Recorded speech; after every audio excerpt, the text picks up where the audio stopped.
2, 1, action!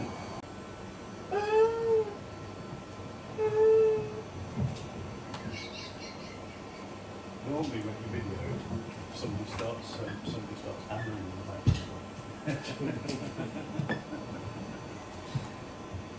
Right, today I'm doing some S-testing on the RONU, which is this little device just here.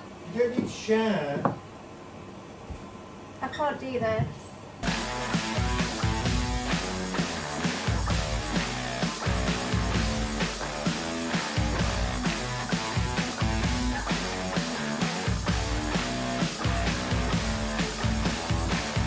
Today in Birmingham Lab we are testing the RF optical network unit, otherwise known as an RONU. This little device here is one from Amphenol, and we have fibre coming in from the network and we will have RF coming out of it. So this is a powered device. We've tested the power on that already, which has passed. So now we're going to do some S-testing to look at the frequencies and how they react going through a network. So what I've done already is I have cleaned all my fibres using one of these, and I have connected the input here to an optical attenuator, which looks like this. Before I put it in there, I measured it on this device just to check that I was putting in the right input, and then that goes round into the back of this device, which is a 83552H transmitter. And what that does is that would sit in one of our sites. It would have RF coming into it, and then that's going to send light out the other end. So what I intend to do is, out of the network analyzer that we've got here, port 1 of this will be sending a signal out, and port 2 here will be receiving the signal. So we're going to calibrate the machine together so that it works, it calibrates out these cables, and then what we're going to do is we're going to test the frequency response of the circuit going through the RF, through the chassis and the transmitter, and back into the RONU, and see what we get there. This is what I'm going to use to calibrate it, and so this is a 75 ohm calibrator. What we have here, a lot of the network analyzers and the test kit is measured at 50 ohms, but we need to make sure it's 75 ohms because that matches the impedance of our cable. So we use some matching pads, and they just transform that from 50 ohm to 75. And here I also have an ETL that I am going to use to just double check the signal that's coming out of here is what should be going into the transmitter.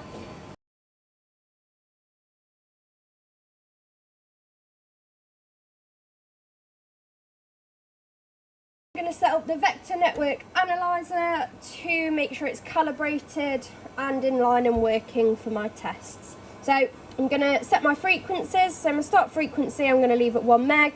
My stop I'm going to move to 1.3 gig.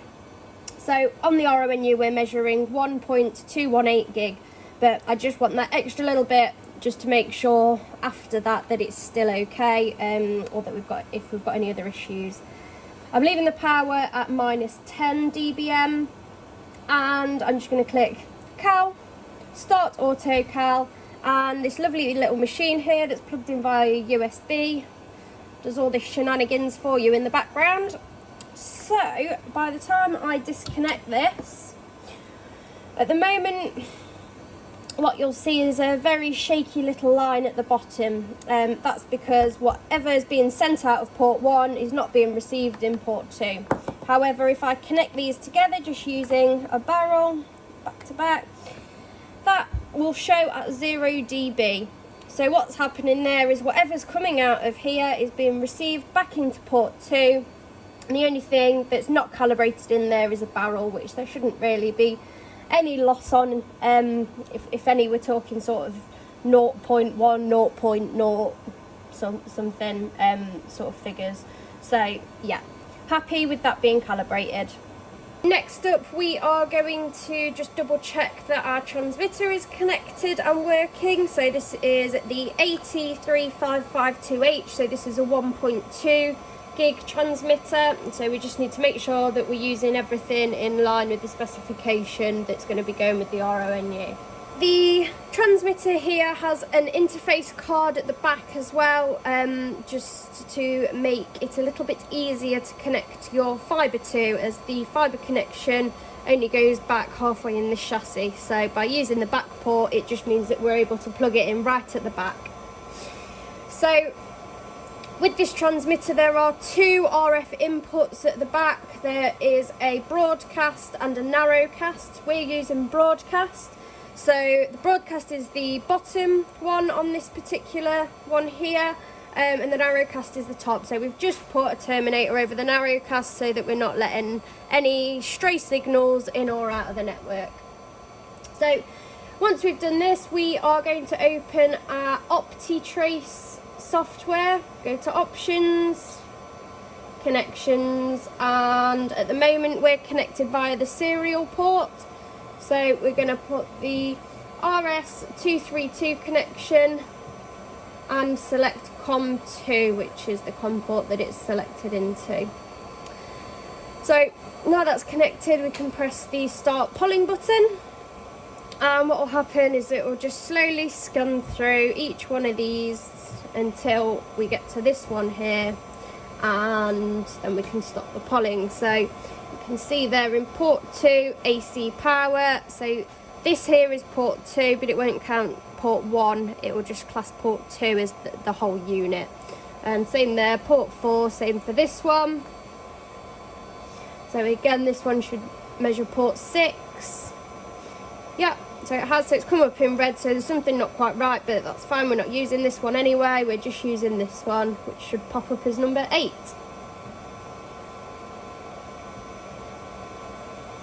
Yeah, so number 8, so it's red, but that's as far as we need to go. So at this point you can press stop polling, which may just take a little while. Are you sure you want to cancel the polling? Yes. Okay, cool. So now we can click number 8 and we can look at slot 8. The module, you can see the output power that it's sending out of the SC port, so for the fibre is 12.2 dBm, and the current RF input level is -99. Now that's because I haven't plugged anything into it yet, but if I go and have a look at my alarms here, everything's green apart from this one, which is your RF minimum level, and this here says -7 is your minimum. Now because ours is set at -9 because nothing's plugged in, that's currently why we're getting an alarm. You can go into the user setup, you can change your alarm thresholds in here. We do also have an AGC mode, which stands for auto gain control. That is where the unit will automatically adjust some of the levels so that it outputs what it believes is the best output. But we will leave this on manual so that we have control over it and we can decide exactly what goes into our RONU at this moment. And then there's a little bit of info about the module as well. Now at the moment the RF input level is -99, so I am going to make sure that I have a reasonable signal to come into the transmitter. So the transmitter does like to see an RF input level of 11 dBmV, so I'm just going to check that that's what I've got coming out of the analyzer before I decide to plug it in. Now what I'm going to do is set up the ETL, because I want to measure that what I'm going to put into the transmitter is going to be around about 11 dBmV.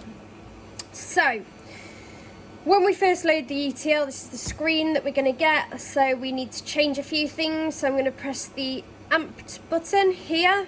I'm going to go to more, I'm going to change my unit to read in dBmV, and I'm going to change my input to 75 ohms, which means that it will be reading whatever comes through this port here.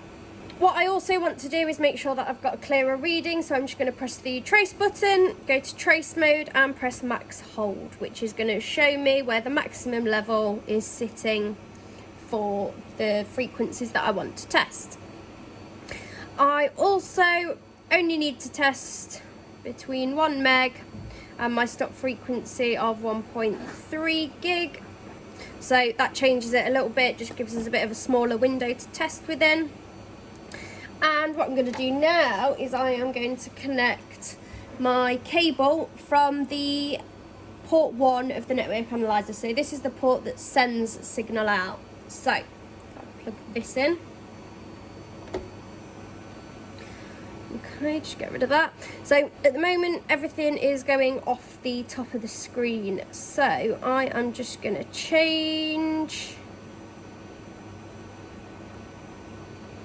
the reference level. So if I click the amped button again and go to the reference level, then I can change that. So still going up a little bit. Okay, so I've just left it on 37 there. You can see that the tops are coming in around about there.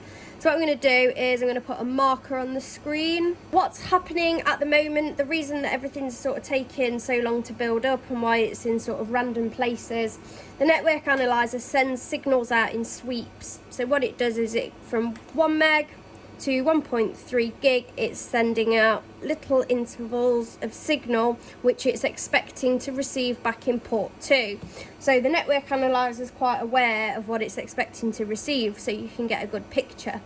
However, the ETL measures things in the same way that the vector network analyzer sends them out. It sweeps, but because they are not working in the same capacity, they can't, this isn't reading exactly when the signals are being sent out.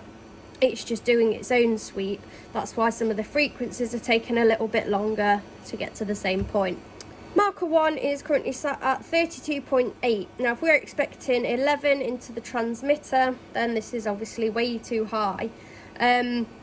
We are able to change the frequency, so if I just go to 1.2 gig, 1.2 gig, so it moves over here, and again 32.23. So to bring that down, I am going to use a 20 dB attenuator and see how that changes things. Okay, so what I've done here is I've put a 20 dB attenuator just here. So what should happen now when I connect this is nothing should happen. So this signal should have gone down, but because on the trace we put our trace onto max hold, it's going to hold the highest signal.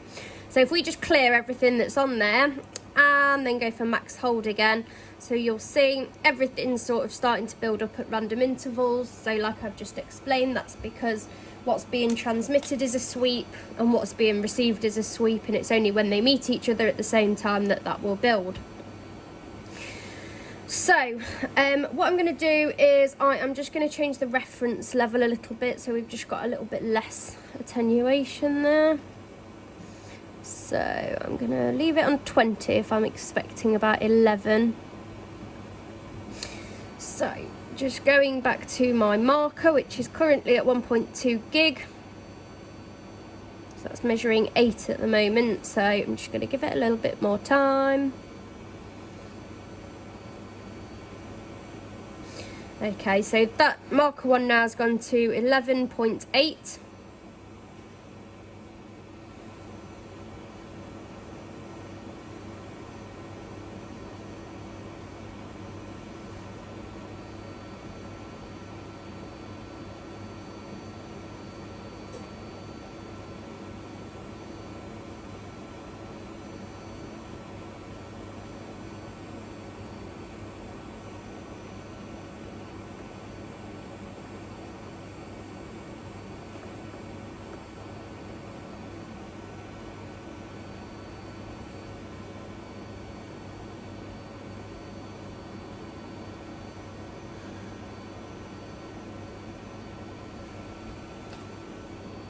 that's had time to build up. My marker one's currently at 102 megahertz. The reason that I've put that marker there is because that's where the vendor has specified that their spec will work from, and then up to 1218 meg. So at the moment we're reading 12.5 dBmV, which I know is a little bit higher than we wanted, but due to the test and the fact we're only testing the frequency response and we're not looking in depth at MER or signal levels at the moment, it's not too much of an issue, and because everything's being sent in single carriers instead of a big broadcast spectrum, we don't need to worry about it too much. So I'm happy with that. I'm just going to move the marker to 1.2 gig just so you can see there. So again, around about the same, so I'm still happy with that. And now I am going to connect this to the back of the transmitter. Now I've connected that to the back of the transmitter, I am going to refresh this page in slot 8. Now we have an RF input, but it's refreshed and the RF input level is still at -99 and we still have an alarm on. The reason for that is previously I have mentioned to you about the vector network analyzer sending things in a sweep, so there's constant signals coming across the screen and starting again like that. Now this is expecting signals constantly all the time like we would get in our network. So it's not picking up all those individual sweeps that's coming through. So I know that they're going in there, that's why I've used the ETL to measure it, and I'm happy that there will also be signal on the light coming out the other end. Now I've got everything set up to a certain point, what I want to do is measure what light levels I am receiving before I connect it to the RONU that's here. So at the moment I only have the power connected. You can see there you've got your power LED on, and what I want is for this light here to pop up. We are going to test the frequency response at frequencies, measurements of 1 dBm, 0 dBm and -6 dBm, and we want to see what our frequency responses are there. But before I do that, I just want to check that my fiber's clean before I connect it to the power meter. So I'm just going to plug that into there. I hope you can see that.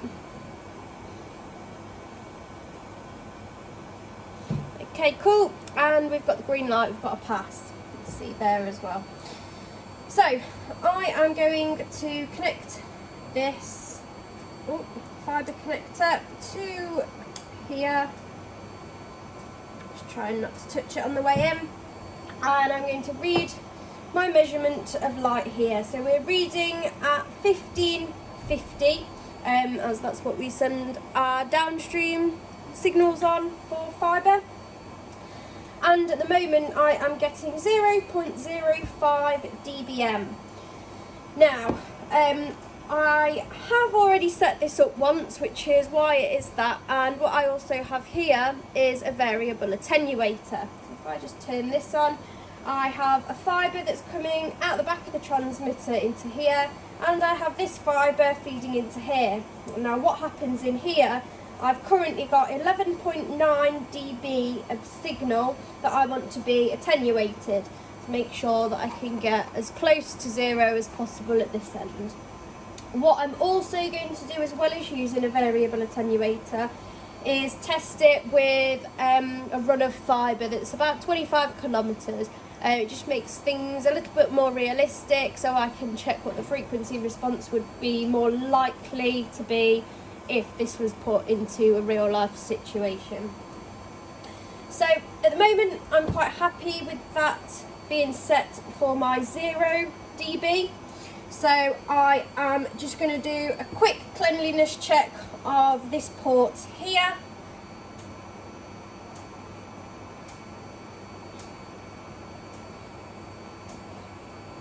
So this should be quite clean. Lovely, passed again.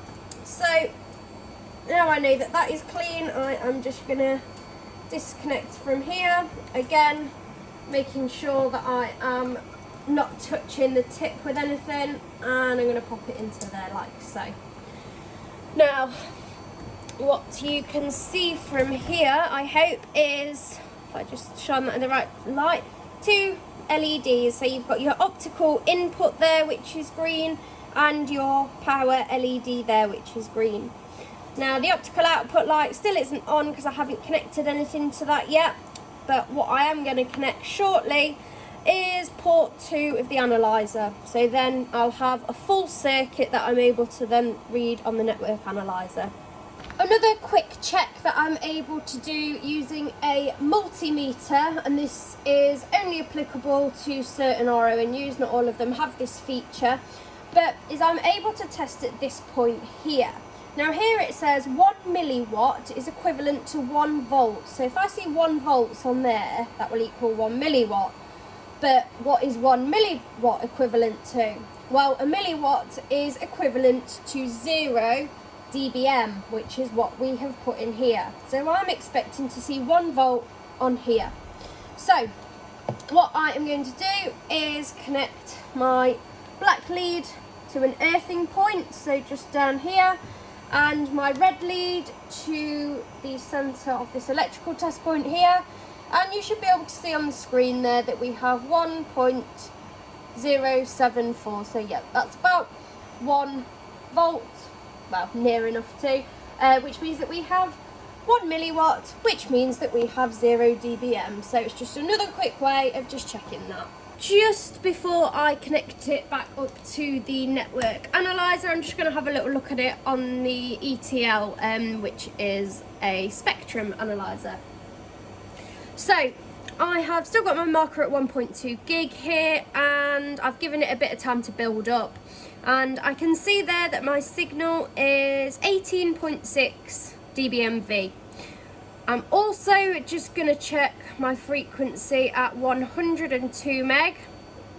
See, my marker's moved to there, which is at 12.2. So there's a little bit of a slope going up there, and that's due to a little bit of the auto gain control within the RONU. Also, what you might notice is we're measuring from 1 meg to 1.3, but anything before here, from around the 100 meg point, is completely down in the noise floor.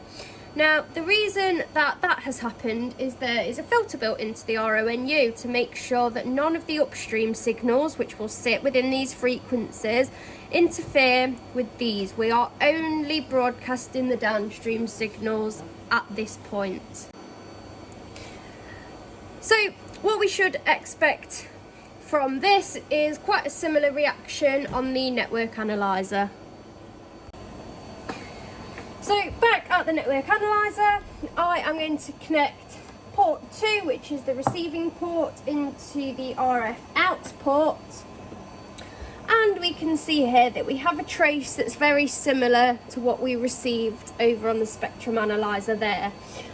Over here, everything is down in the noise floor, where we have the blocker fitted to take away any of the upstream signals, and the rest of it here is the downstream. So we're just checking what the frequency response is from this port to this port through all of the test setup that we've done so far. My next steps are to test this at 1 dBm and -6 dBm and see if there's any discrepancies between those as well. What I've done here is I've set up 3 traces. I have got the signal coming out of the RF output at 1 dBm, that's in blue. You've got it at 0 dBm in green and at -6 dBm in orange. So you can see the traces are here now.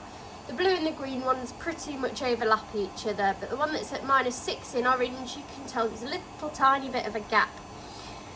Now, I've scaled this so that there is 1 dB in between each of these lines, just so it'll be pretty easy for us to see if there's anything that's quite that big in the difference between the traces.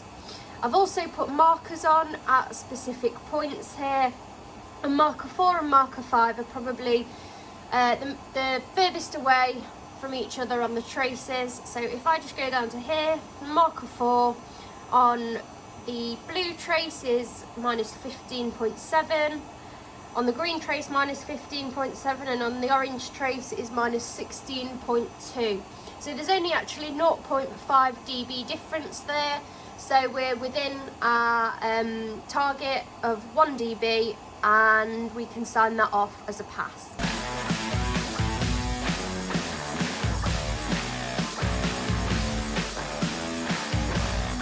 Right, today I am testing the RONU, which is this little device here. RONU stands for RF Optical Network Unit. Is that right? Something like that. Yeah, that'll do. Basically, you've got fibre coming into it, you've got RF coming out of it, so this would sit outside the customer's house, or... Can you turn the noise down a little bit, please, and try to work here? I can't do this. You too. Sending a trace that's going. Broop, broop, broop, broop. Don't know what kind of noise I'm making there. What's the extra slot in the back cord?